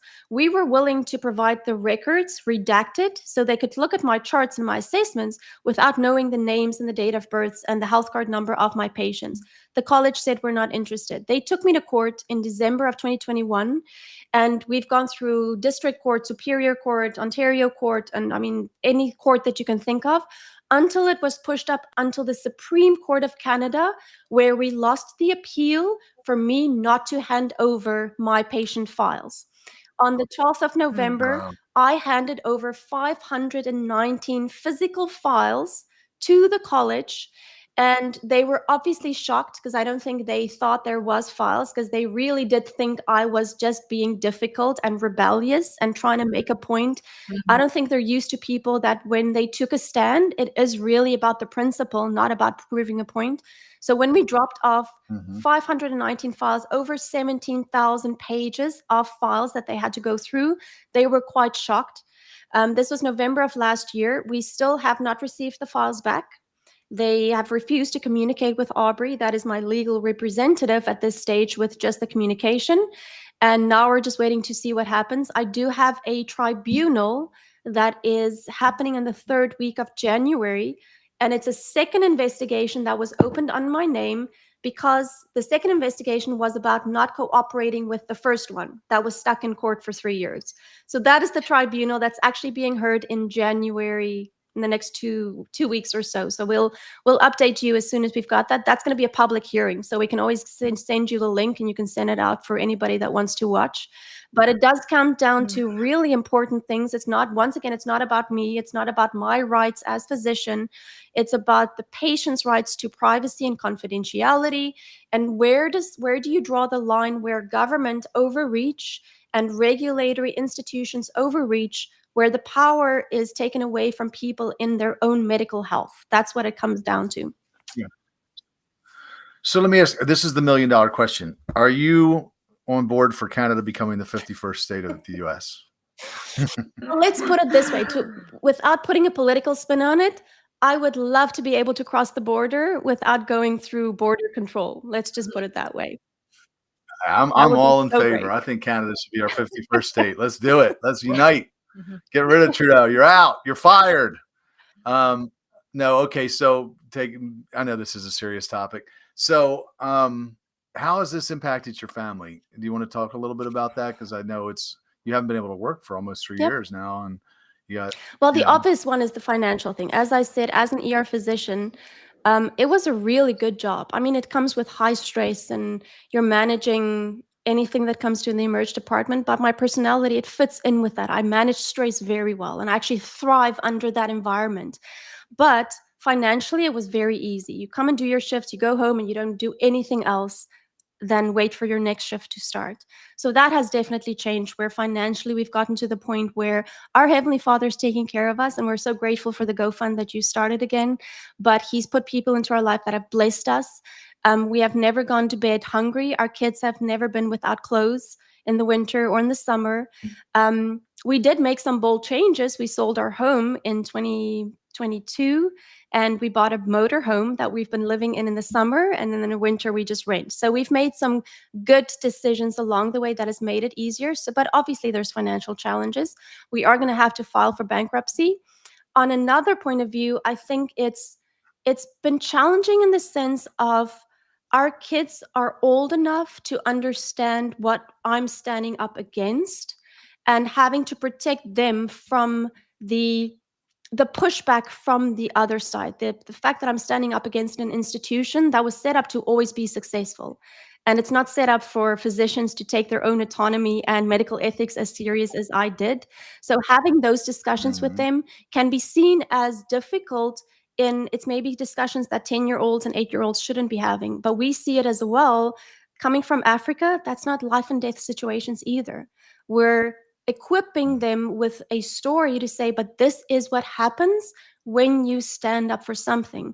Nothing comes for free. Taking a public stand always comes with sacrifice, but at the end of the day, the benefits are not necessarily reaped here. We know where our benefits and our blessings comes from, but the upside of that is it's forced me to take a look and see that I'm not just an ER physician either. That's not what defines me. That was one of my skill sets that I was really good at and I really enjoyed. I do miss it sometimes, but it's freed me. I always said, I've never had more free time in my life and been busier than what I've been without a check coming in to award me for the time that I've put in. But it's pushed me to the next level on a personal and academic point of view to say, what happens if you don't just show up for a shift and you're forced to recreate something new? So we've recreated, and we're working on recreating what healthcare could actually be. So it's actually a very exciting time. If they thought I was going to sit at home and cry about losing my job, that didn't pan out very well for them. We've been very busy. So it's been more positive than negative, to be really, really honest. But I think we're tired of fighting. It's the same thing as a monogamous wife. Yes, you can do everything very well for very long, but what are you giving up? We want to get to a point where we're not just constantly fighting against something and fighting for validation of your own choices. We want to get to a point where we can all just to agree to disagree if we have to, but let's at least start creating something positive for the future. And this comes down into healthcare, patient autonomy, as well as the concept of how you choose to commit to another person and how you choose to raise your family should be your own choice. Now, didn't you, because I believe Jordan Peterson got himself in some hot water in Canada with something that he did up there. Didn't you guys communicate or maybe even work together on something? I did an interview with his wife. I've spoken to him on the phone a couple of times. His is more about taking a public stance. They wanted to shut him down. And one of my allegations was the fact that I was speaking at rallies for freedom of choice. So there's a similarity with our cases. I think with Jordan Peterson, though, his attention is just international so much that it really doesn't matter to him what happens with his college. And he's relocating to the States at this moment. But I do think there's similarities, at least, in the fact that he was willing to stand up for a certain principle with the gender ideology years ago, before people were brave enough to do that. That's, I think, where the similarity actually is, in that sense. I do know he's become more religious out of a Catholic point of view. So I don't know how this topic would probably disintegrate any collaboration in that sense. He's a monogamy-only guy. I know that, but yeah, I really think that that's what you're doing right now, right? This is an extremely unpopular thing to bring up, but somebody's going to have to be the pioneer, right? Somebody's going to have to go out there and take the arrows in the back. And this is what the gays did back in the 60s or 70s. They finally they got up and they started marching, and I respect them for it. I don't agree with the lifestyle. I think the Bible's clear about certain things, but I respect that they did it. They went through it, and then they changed things for themselves. So I believe that we have the opportunity to do the same thing, and it's very brave of you to do this. I know you have a lot to lose. I'm an ex-stripper, so I don't really care. What are you going to do to me? You're a doctor and a high-profile connected one, so I know it's very brave that you're doing this. Somebody posted something here. They said it was a nice comment. She said, "Amen. Praise God. I will always stand for monogamy, but God works in mysterious ways." And then Ryan Ridgely posted right after that. He said, "What better example is there of self-sacrifice?" And this thought hit me. It was like, imagine there was like a father, and and there was all these foster kids, all these kids that needed to be adopted. But the foster kid, the biological child at home says, "No, you cannot bring another child," even though the guy had means to support more than one. And there's all these foster kids that need a father, but the kids like, no, you cannot bring them home. No, another child home because I refuse to share your home with another child. Like that really is kind of what's going on Absolutely. right now with monogamy only. When you see the need, Absolutely. it's like, what better way to display the love of Christ, to love your neighbor as you love yourself. If you see your neighbor out there struggling, men can get by without Yep, a wife. absolutely. They're okay, right? Men need a Mhm. mission, I think. They don't necessarily need a wife. But women need to be covered. Yep. Women don't do as well by themselves. And I believe that is what polygyny was always supposed to be about, that it was God's way of making sure that every woman had a husband. Whereas prescription monogamy makes sure that every man has a wife. It's the reverse. It literally is the reverse of the way God Exactly. intended. You see so many men who wrote the Bible practiced a single word of condemnation. Never was a man punished, called an adulterer, not a single time in the Bible. So I would encourage anybody out there that's watching this, if you're on the fence about the whole thing, do a deep dive. Do yourself a favor and research this topic. Don't believe everything that you've been told. Did you want to ask anything before our last question? I wanted to ask probably one or two more questions. Okay. Let's do those two. Let's do this one, the middle one first. Sure. Okay. So what are practical steps for women who prepare themselves emotionally, spiritually, and mentally for this lifestyle? The practical steps to prepare. Yeah. Practical steps for women to prepare themselves emotionally, spiritually, and mentally for this lifestyle. No, that's a good one. And it's, I don't think it's a short answer, but I think one of the things is we had a similar thing where there was a family that just added their second wife to the family in this week, just passed. And the first wife was going through a tough time. And at the end of the day, she read the books, she followed some of the blogs that came recommended. It's like somebody that read all the books on how to do deep sea diving, and she studied it and she dissected it. But until you put on that suit and actually do that deep dive, you can't say you're a deep diver until you practically have lived through it. So at the end of the day, yes, I can come up with beautiful program course on how we can prepare you. At the end of the day, there's nothing that can prepare you than rather just walking in faith to say, this is what is in my life. This is what's on my journey. And obviously, and this is more to the biblical people than really secular, I've got no say in how you manage your life. But out of a biblical point of view, if this is something that you trust your husband is a righteous man that follows God's guidance, then obviously it was put into your life for a very specific reason. And don't forget that the man is not the only mission in God's eyes either. We're a helpmeet, but we're here with a certain purpose as well. So maybe this is happening not to you, but for you also. But a lot of times, the things that I see women struggle with is not polygyny. It's the stuff that all women struggle with: single women, married women, divorced women, widowed women. And it's because there's issues in women that are never talked about, that are never dealt with, because you can hide it as a single woman because you show up with a pretty face and nobody sees the ugly side of you. As a married woman, you can still hide it because your man is just supposed to take your moods and the way you come across to him. So there's nothing that forces you to look at yourself with so much honesty to say, this is where I'm lacking. This is where I'm not acting in virtue. This is where I'm actually unhappy and blaming other people for my unhappiness.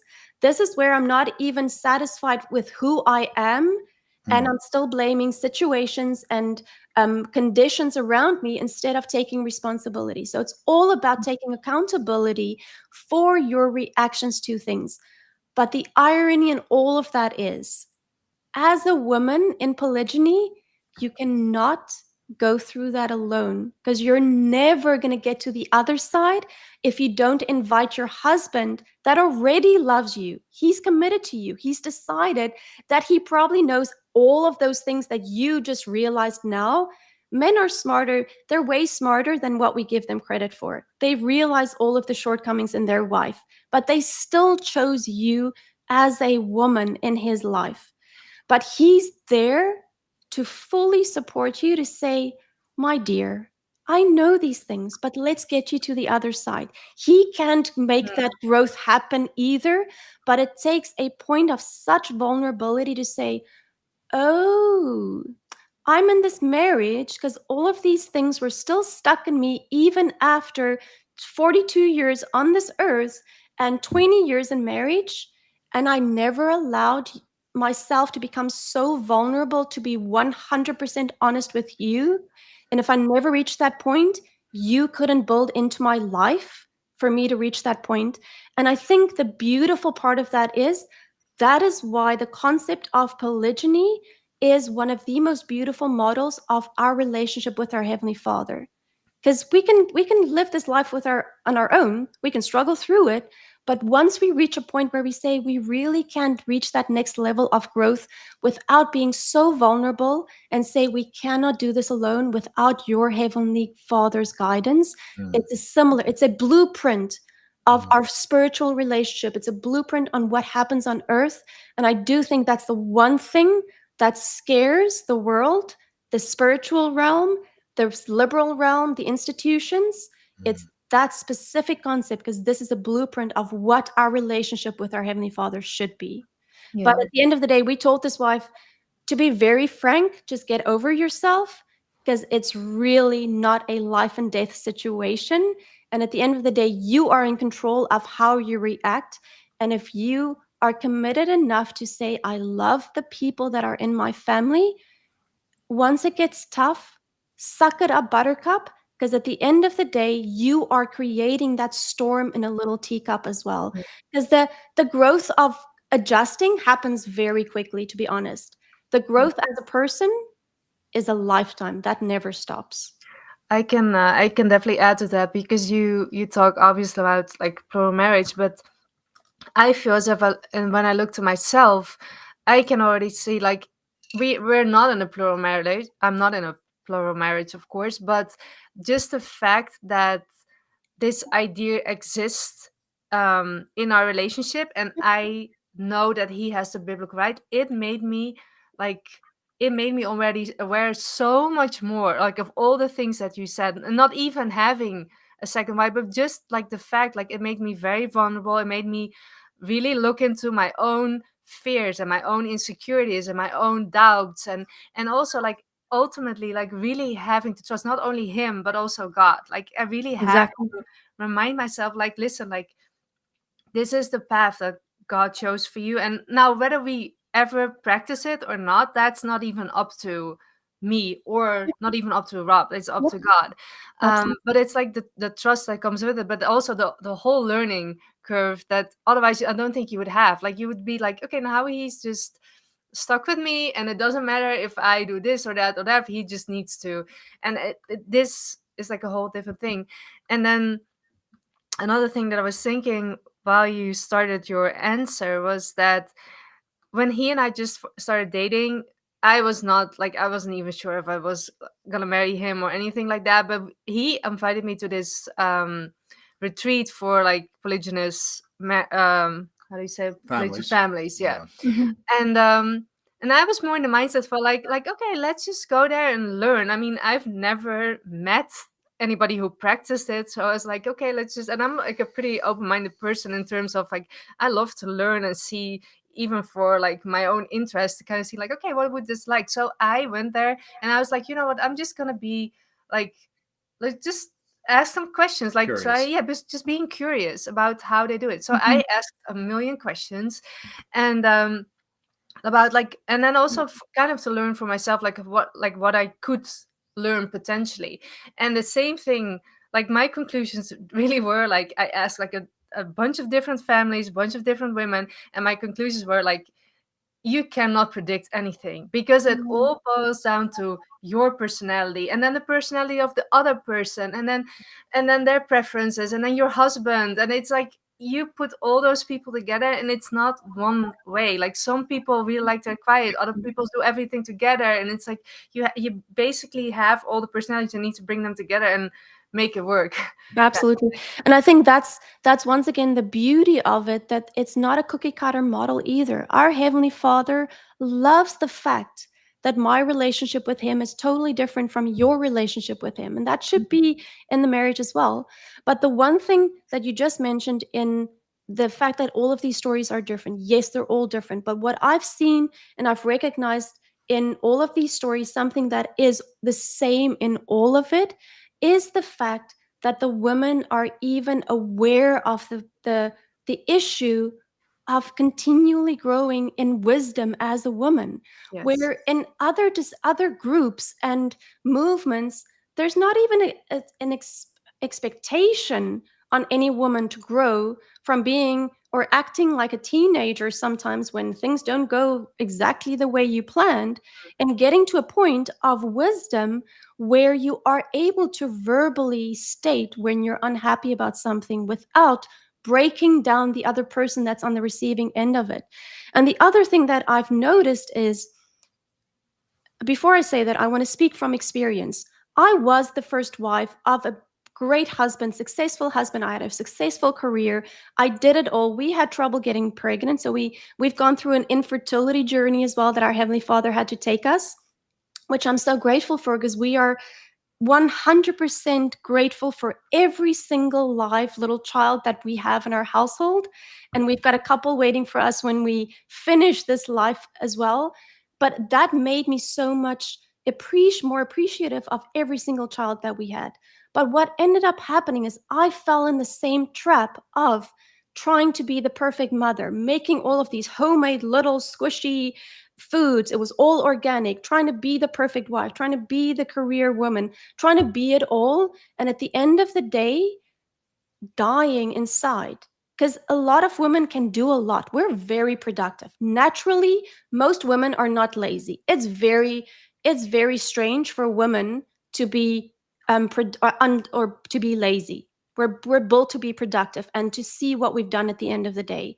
But the problem is, then it becomes a cookie cutter model. So what I've seen in polygynous families, when you look into these women and you get to know them, the family is very productive, because I mean, it's just logic. It's mathematical sense to say, if you've got more than two people adding to what this family is creating, but each and every single woman in that family has the level of confidence of knowing exactly who she is, why she was created with certain quirks and certain personality things that's so unique, and certain strengths, because she had the luxury of being part of a group that honors the fact that she doesn't have to do it all, and she doesn't have to be perfect in every single aspect of what it takes to actually run a successful household and to create a family legacy.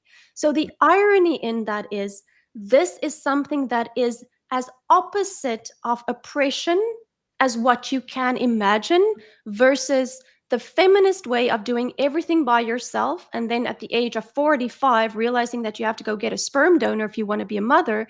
And the other side of monogamy only, of having this expectation of a woman being the mother, the wife, the mistress, the home carer, the nanny, all of these things, and not drowning in trying to come up with the energy to do them all well. I've got certain strengths that Jolene does not have, but she's got certain strengths that I don't have. But I don't struggle with insecurities anymore, because I don't have to do it all, and I don't have to be everything in everybody's life. I can focus on what I do best and continue building on what I do best, but also spend some time working on the little virtuous things that I need to work on to become a virtuous woman, not just a successful woman as well. And I kind of, when I prepared last night, I think one of the things that came to mind, it's sad that we've gotten to a point where the value of virtue has been replaced by the number of views. And that's exactly the life we're living at this moment. And it's so sad that it's gotten to this point, because there's so much more to womanhood and motherhood than that most women are actually able to realize at this moment. Well said. Well, this has been great. I mean, again, applaud you for coming on and just putting yourself out there like that. Both you and your husband. Just really grateful that you guys are in our lives. I think it's actually a good time to talk about the coaching program. For those of you that don't know, we do have a coaching program. It's called Maxima Potentia. and it's really about I want to say it's about biblical marriage, but it's about more than that. It's about becoming the best version of yourself. It's really about, for men, about leveling up, getting clear on your God-given mission and vision, and getting after it, and being the kind of man that would be worthy of more than one woman. That a woman or even one for some, but that a woman would share, because a woman's not going to share an average man, and nor should they. And for women, it's kind of unindoctrinating you from some of the lies that you've been told. Because as you were just talking, I really thought to myself, I'm like, man, women have really been duped. They're out there giving the sex away with no commitment. They're giving their best years away, and then they're told they have to do everything by themselves. They should, they don't need no man. And I think the study is 45% of women 25 to 44 will be single and childless by 2030.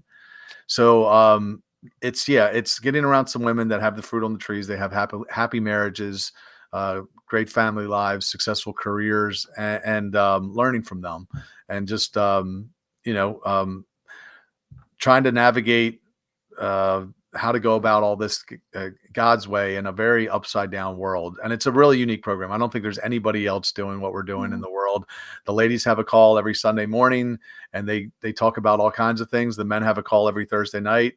It's usually about leveling up as men. There's always assignments. We have a Telegram group where we're learning from one of the men in the program has 4 wives, and he teaches us all kinds of things that we didn't know, and how to avoid different problematic situations, sleeping arrangements, living situations, how to set up a trust so your finances are in order. We do all kinds of things, and it's actually free for the ladies right now, at least for the next 90 days. It may continue to stay free. And for the men, there's a small monthly fee, and it's nothing crazy, but we're growing every day. We literally got 3 new members today, and we believe that it's important work, and if you'd be a good fit, or you think you might be a good fit, we'd love to have a conversation with you. There's an application, I believe, at the link in the description of this video. Hit it, fill it out, take a couple minutes, fill it out, and Ryan Ridgely and myself will be on a call with you. If you're a lady, we may book you with either it'll be Sana and I, or one of the ladies, maybe even Rochagne will be on a call. But she's on the calls every week. You can ask her questions, and do you have anything to say about the program? What are your thoughts so far on it? I think what I've been most surprised about, Rob, is the fact of what I've gotten out of the group as well. I think living as a polygynous family, we've gotten to the point that we really don't need anybody outside of our family. We're more than happy spending time with just the 3 of us and our children. But being able to connect with this group of women, the things that I've learned from this is, and I don't think people always understand, being part of a group that is brutally honest about who they are and the things that they're struggling with, but also celebrating the things that they've worked through. Everybody finds the value in that. The coaches, including the members in that group. I mean, there's some of the new ladies that have come into the group. I haven't even spent time on the Telegram. I'm terrible at keeping up with the chats, or answering at least, but the things that I've learned or just read there, it's been so uplifting to my journey as well, to say, oh my goodness, there's other families that have figured out so many of these things, and I can still learn from them because they're 20 years ahead of us and things that they've gone through. So, and the fact that it's from all walks of life. And I think you touched on this, Sana. It's not just one way of, you grew up as Mormon family members and you're considering this, or you're a conservative or liberal. There is people from all walks of life that have just gotten to a point to say, what we've got out there is not good enough. It's not good enough for our family. It's not good enough for our own growth. But I also see that there's a massive spiritual awakening and drive in the men as well to say, we're going to start taking ownership of where we failed in the past. It's going to be tough for a while because people are going to push back and women are going to push back. But what I can say is, it's empowering to see the men stepping up in who they were created to be, because it allows women like we have met in the last few years to say there's hope for the futures, because those men are going to raise children that I might feel comfortable handing my daughter over to. Yes. daughters that my son would look into adding to his family. So it brings a lot of hope just being around people that find the value in looking deeper than just the societal norms that are out there.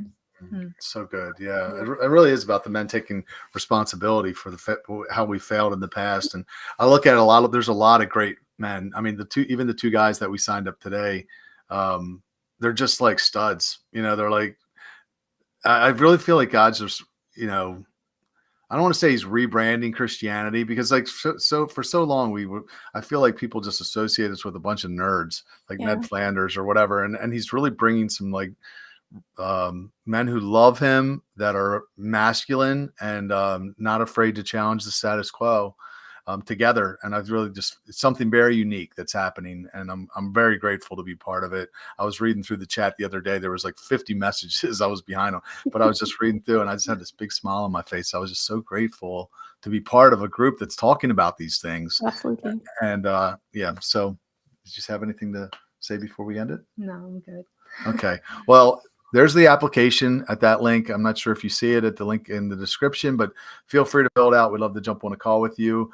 I'm sure this won't be our last podcast. We'll probably do others. I know you're the last person that the enemy wants talking about this. I mean, it's one thing for men to talk about back. I don't mind being back. I mean, we've done this now. We can continue doing this, but I would love to get to a point where other people find the courage in themselves to start becoming more public, because we can all learn from this, and we can get encouraged by the fact that there are people willing to stand up for these principles. So I'm looking forward to seeing other people showing up and doing these interviews as well. Yes, please. If you know anyone I should interview, tag them in the comments, or just put their name there and I'll look them up. I know people put Mads Larson. I'd love to get a hold of that guy. Aubrey's here. I want to give a shout out to a couple people that tuned in. Glenn Braunstein, he tuned in. He wrote a fantastic book on polygyny, The Biblical Case for Polygamy. Check it out on Amazon. The Revolting Man is watching with us. He's got a great YouTube channel. If you want to know about prepping, especially like end times prepping, he's a good person to subscribe to. He did a fantastic breakout session with us the other day last night for the men in the group. But yeah, I think that's it for now. And please share this episode with a friend that maybe needs to learn some of the stuff that we discussed in it. And we'll see you on the next episode. Thank you, Sana.